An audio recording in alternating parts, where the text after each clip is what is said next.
அனைவருக்கும் வெற்றி தமிழ் பயிற்சி அகாடமியின் சார்பாக இனிய வணக்கம். இந்த ஷார்ட்ஸில் நம்ம 10th ஹிஸ்ட்ரி புக்கில் இருக்கக்கூடிய கிளாபத் இயக்கத்தை பற்றி பார்க்க போகிறோங்க. ஸோ மிக மிக முக்கியமானது.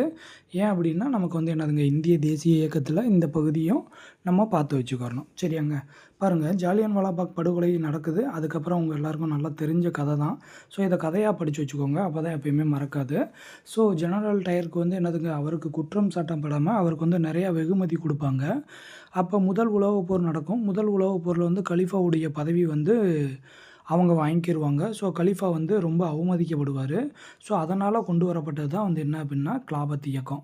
சரியாங்க. ஸோ இதில் பாருங்கள், இதில் என்ன கேள்வி கேட்பாங்க அப்படின்னா, தமிழ்நாட்டில் யாருடைய தலைமையில் கிலாபத் நாள் கடைபிடிக்கப்பட்டது அப்படின்னு கேட்பாங்க. சரியாங்க. ஸோ 1920 ஏப்ரல் 17 மௌலானா சௌகத் அலி இருப்பார். அவர் ஒரு கூட்டத்துக்கு தலைமை இருப்பார். அந்த பொதுக்கூட்டத்தில் தான் என்ன பண்ணுவாங்க, கிலாபத் தினம் கடைபிடிப்பாங்க. சரிங்களா. ஸோ 1920 ஏப்ரல் 17 ஞாபகம் வச்சுக்கோங்க.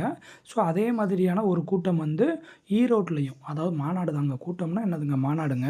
ஸோ ஈரோட்லேயும் அவங்க நடத்துவாங்க.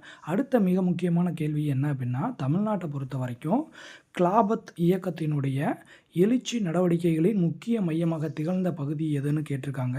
ஸோ வாணியம்பாடி. சரியாங்க. எப்படி புரட்சிகர தேசியவாதிகளுக்கு பாண்டிச்சேரி ஒரு மையமாக இருந்துச்சோ, அதே மாதிரி கிலாபத் இயக்க எழுச்சி நடவடிக்கைகளுக்கு முக்கிய மையமாக திகழ்ந்த பகுதி எது அப்படின்னா வாணியம்பாடி. ஸோ இந்த ரெண்டையுமே நீங்கள் நல்லா பார்த்து வச்சுக்கணும். இந்த இரண்டுமே மிக மிக முக்கியமான பகுதி. சரியாங்க.